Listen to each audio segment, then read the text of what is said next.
জীবনের একটি কথা বলি বাবা। আজ থেকে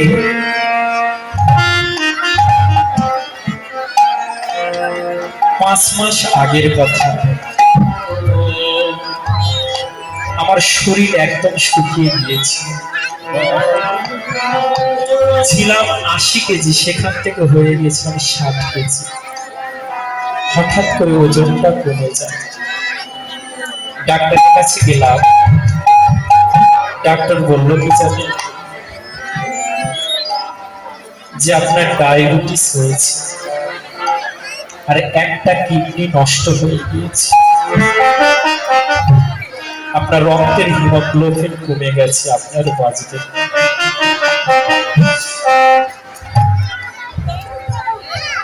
সেদিন আমার মা কথাটি শুনেছিল, সঙ্গে আমার মা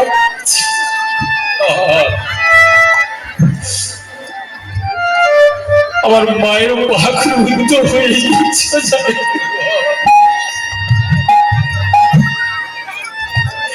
মা কথা বলতে পারছে না, শুধু নয়নে অশ্রু বিগলিত হচ্ছে।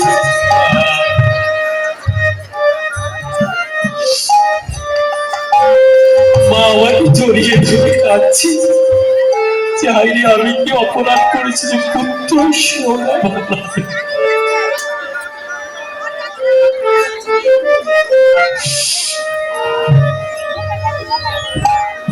আমার মনে তখন কোনো মায়া ছিল না, জানো, যেটা সত্য কথা।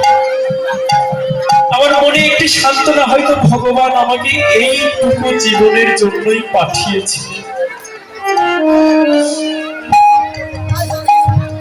পরীক্ষিত মুনি যেমন, রাজা পরীক্ষিত যেমন মৃত্যুর কথা শুনে ভাগবতের আশ্রয় নিয়েছিল,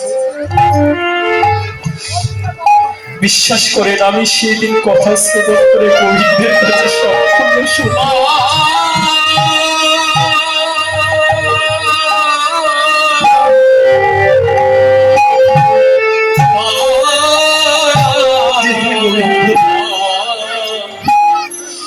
তুমি যদি আমাকে রাখো, তোমার নাম কীর্তন, আমি তো অন্য কিছু করি না, শুধু তোমার নাম কীর্তন করি। আমার দ্বারা যদি তুমি কীর্তন করিয়ে নাও তো হবে, আর যদি না করিয়ে নাও, পছন্দ যদি না হয়, আমার বদলে হরি কথা। বিশ্বাস করুন, আমি 1 মাস কারোর সঙ্গে কথা বলিনি, শুধু ঠাকুর বলেছি। আমার মা করেছিল কি জানেন, আমার মাও পাকুরুদ্ধ হয়ে শুধু কাঁদছিল।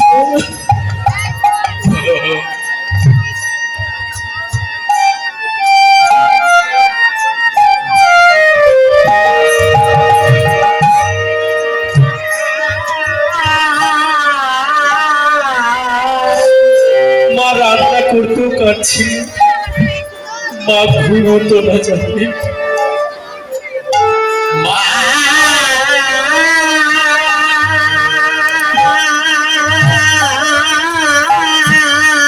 আমার মায়ের নয়ন থেকে নিদ্রা চলে গিয়েছিল।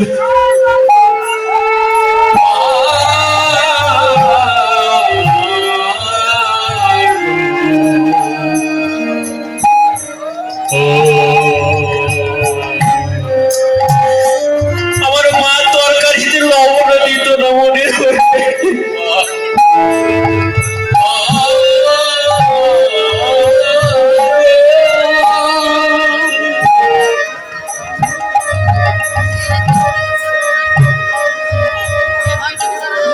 মায়ের নয়নের দিকে আমি তাকাতে পারছিলাম না।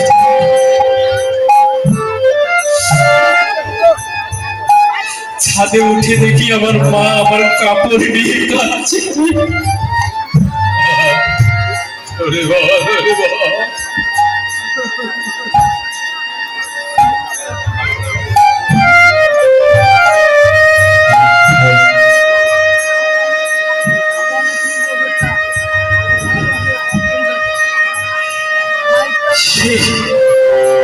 মা চুলে চিরনিও দিত।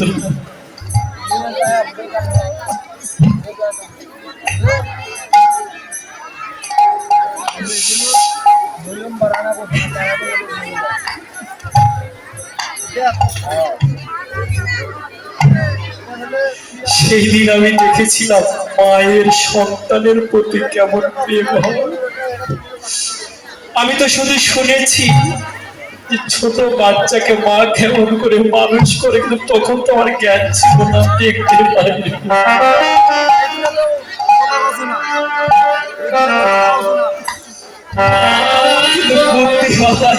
আমি দেখেছি আমার মা আমাকে কতটা ভালোবাসে।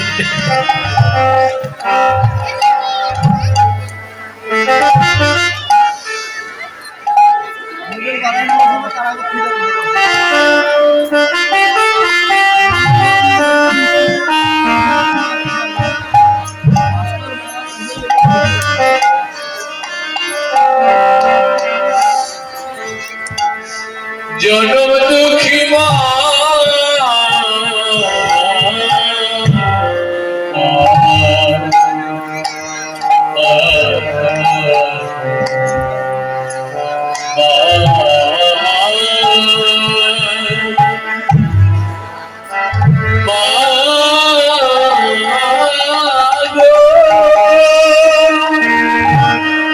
সেই দিন দেখেছিলাম মায়ের চোখে কত জল।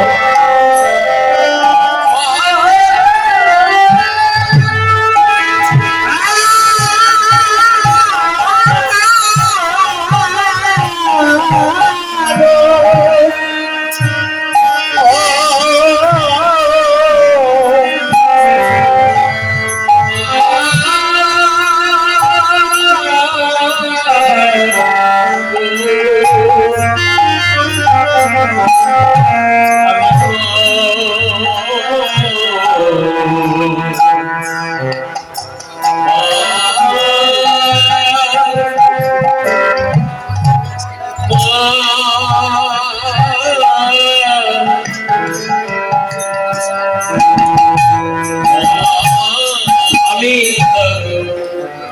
মাত্র 19 দিন পর্যন্ত ওষুধ খেয়েছি। খাবার পরে হঠাৎ করে আমার মাথা ধরে গা কাঁপছে। আমার মনে হয়েছে কি জানেন, এই আমার শেষ দিন চলে আসছে।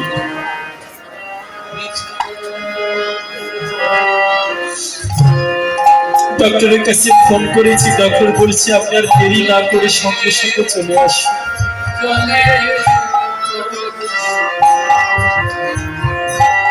আমি ডক্টরের কাছে গেলাম, পিছনে আমার মাও চলেছে।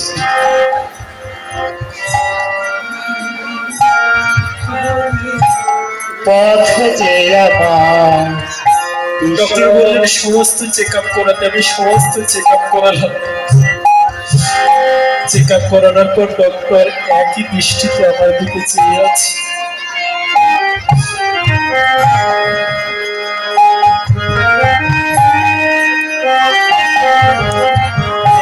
আমি ডক্টরকে বললাম স্যার আমি বাঁচবো তো? মাথা ঘুরছে, দেহ কম্পিত হচ্ছে, আমি বাঁচবো তো? ডাক্তার কোনো কথা বলছে না, শুধু এক দৃষ্টিতে চেয়ে আছে। আমি মনে মনে ধারণা করলাম আমার দিন শেষ।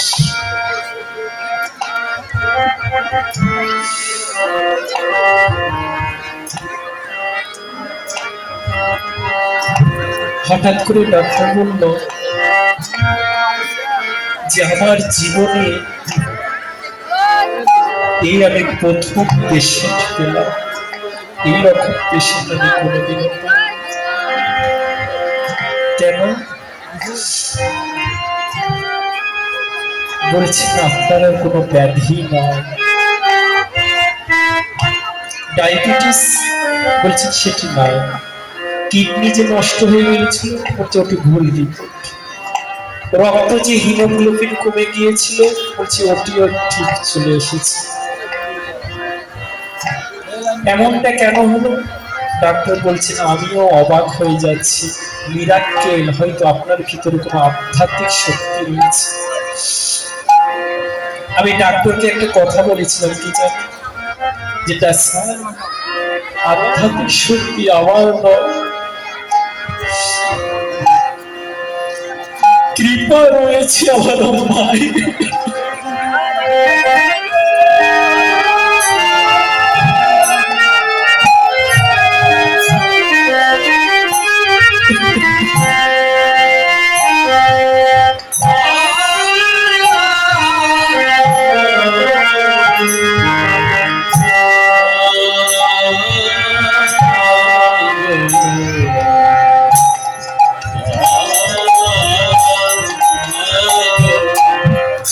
এই জগতে মা যদি সন্তানকে আশীর্বাদ করে দেয়, জমেরও শক্তি নাই সেই সন্তানকে বংশ করে। চোখে জলে থেকে ভীষণ হয়ে গেল।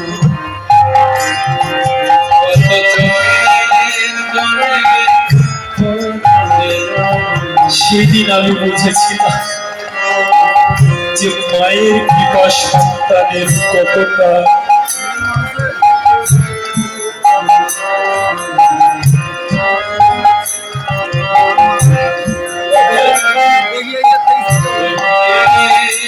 সেই থেকে আজ 4 মাস হয়ে গেল আমার আর কোনো ওষুধ খেতে হয়। আপনাদের কৃপা, মায়েদের আশীর্বাদে আমি এখন সুস্থ, আপনাদের মাঝে কীর্তন গাইতে পারছি।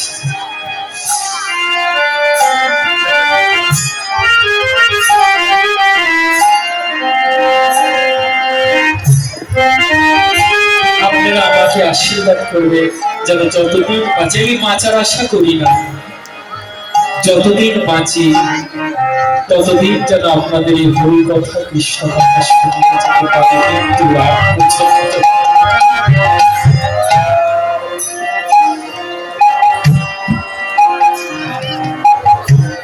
এই মায়ের কৃপা যদি কারো হয়ে যায়, তোমাকে সুখী করতে পেরেছি,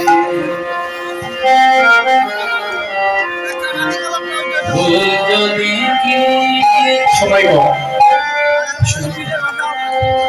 বলছে যে মায়ের কৃপা যদি কারো হয়ে যায় তো সেই সন্তানকে কোনো অনিষ্ট করে এমন সাধ্য কারো না। আর এই মায়ের মনে যারা একবার কষ্ট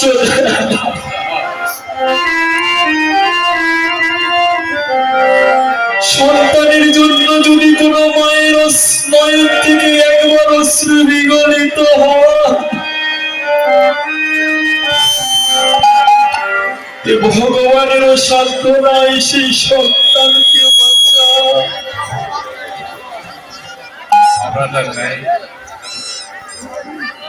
এই জন্য যাই করবেন আগে মায়ের আশীর্বাদ নেবে। তাই কানাই আজ আমার সেই শ্রীরামকে বলছেন, শ্রীরাম রে আলোচর কর, শ্রীরাম শান্তে শ্রীরাম সকলে বিষয় খাই না। আজ মাঠে আমাদেরও বিলম্ব দেখিয়া হেন বুঝি কাঁদে মা পথ পানি চাইয়া।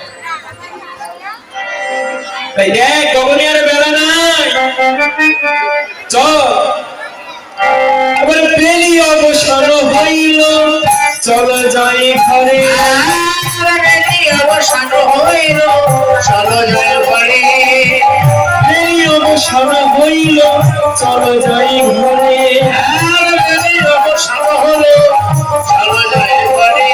আর ময়না দেখিয়া বড় এমন জানো করে, ময়না দেখিয়া বড় এমন জানো করে।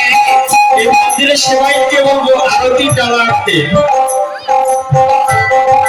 ময়না দেখিয়া বড় কেমন জানো করে।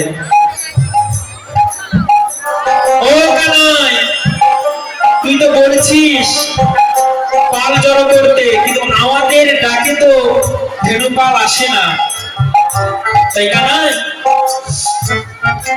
ওই ধেনুরা আমাদের কথা শোনে না। একটা কাজ কর, তাহলে সকল ধেনু আসবে। কি কানাই বাজারে, কানাই বাজারে বাজারে বাজারে কানাই বাজারে কানাই বাজারে কানাই বাজারে কানাই বাজারে বাজারে কানাই বাজারে কানাই বাজারে